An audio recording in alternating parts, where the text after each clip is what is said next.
shouldn't we be talking about games on their merits, not on their controversies? Right. You know, it sucks that we don't have that often. Let's go to IGN being just incredibly racist. I don't know if you guys saw this earlier today, but IGN put out this tweet. We've all heard about the Assassin's Creed Shadow announcement that came out on Wednesday. We reacted to it in real time when it came out. We've learned more about it and kind of everything associated with it. So IGN put out this tweet saying Assassin's Creed Shadow is under fire for featuring a black samurai protagonist. But let's not pretend we suddenly care deeply about Asian representation.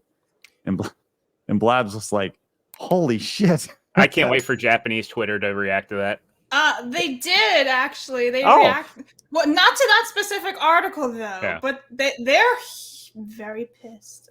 Well, they reacted well. And here's the like to dislike ratio. If you can see down here on the bottom, on the Ubisoft Japanese, they have a 2,600 thumbs up to 24,000 downvotes. It's a 10-to-1 ratio when it comes to downvotes to upvotes. I like how people too are trying to conflate the DLC for Valhalla and Odyssey. Like, the core game didn't have you fighting gods and monsters. I think that was just the DLC. And you know, Assassin's Creed has always gone on about trying to be having some sort of visage of being historically accurate. Now people are doing this whole gaslighting thing about bonus and additional content in the games, and it can be whatever. But at the crux of it, they're also missing the fact that you also never have played as a actual historical figure before. They've always been kind of side characters.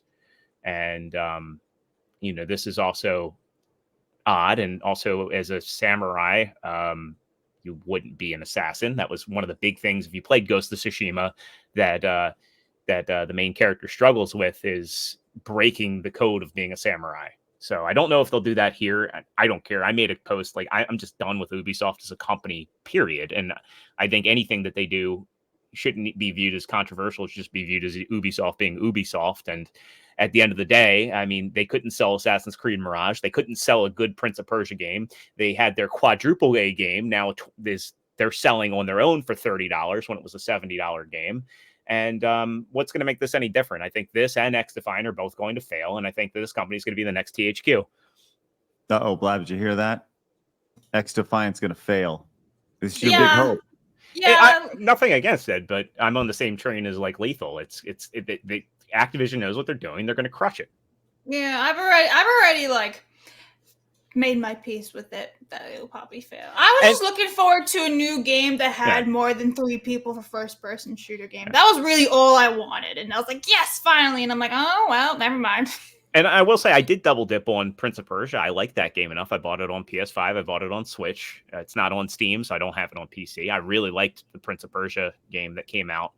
But that was a failure. I just think Ubisoft is on the streak of failures. I think that a good game coming from them is the exception, not the rule. And I think that ultimately this is going to fail. I think that they hope that they can drum up controversy, and, you know, some of the leaks that have come out as far as the changes and making Yusuke the primary character. We know who did that. And they're trying to sell the game off of controversy versus whether or not the game's actually good. And that's further evidenced by the fact that the reveal trailer showed absolutely no gameplay. Yeah, you're right.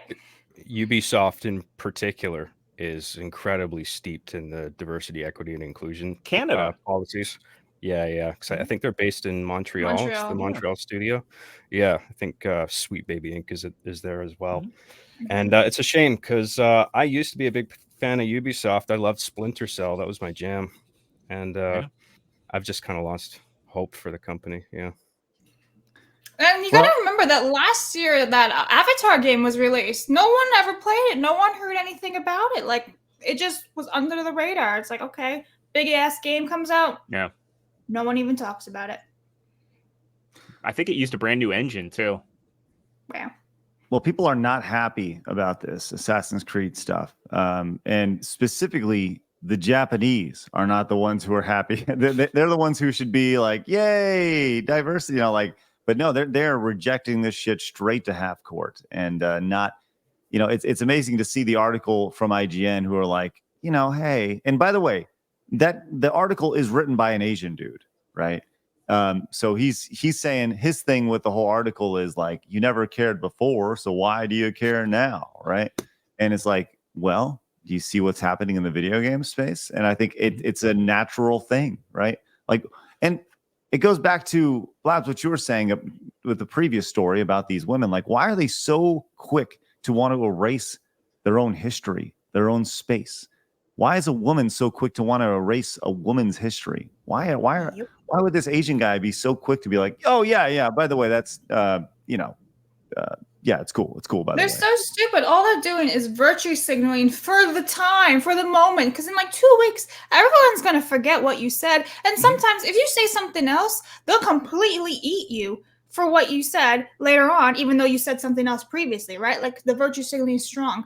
But they always seem to forget what's actually happening in the real world, where like they're actually women getting like beaten up to a pulp for showing their hair in public. And it's like, oh, are you pissed about that? Because that's a woman's thing. That's way bigger than anything else you've ever faced in your life. But you're not saying a peep about that. So it's like, okay, so you have an agenda. I don't know all you're doing is virtue signaling, and you look like a schmuck. And you probably are one too now. Congrats. Now, to be fair, if it weren't for the virtue signaling, would people even be talking about this game? Because again, Assassin's Creed Mirage was a back to basics. And I believe it was the first Assassin's Creed. Well, actually, did it come out on PS4? And I'm not sure, but I think it was like the first, like, quote unquote, current gen Assassin's Creed. And still nobody talked about it. Nobody bothered with it. It even came out as a budget release. I think if they didn't have this, it would just be viewed as, it's just another open world game from Ubisoft. You know what you're getting into. But I do think that they have. Again, I disagree with what they've done, but they have made it effective. Like, people are talking about the game, which is, again, it goes into like, well, shouldn't we be talking about games on their merits, not on their controversies? Right.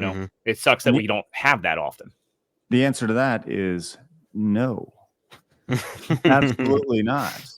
Whatever. And this game will fail, and that's the reality of it. Is it can be a phenomenal game with phenomenal swordplay, but people are going to associate it with negativity. And congratulations, you literally just destroyed the Japanese market.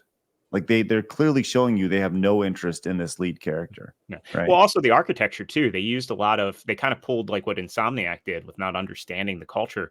In Spider-Man 2, there's they used the Cuban flag instead of the Puerto Rican flag in Miles Morales' house or apartment. Here, they're using a lot of Chinese architecture. It's like they didn't even bother. And it's sad because Ubisoft used to care a lot. In fact, when Notre Dame burned down, they actually were able to rebuild it based off of the scans that they had of the area. Now, I don't know if this region in Japan still exists or there's anything that's left of the historical architecture, but they didn't even do their homework right here.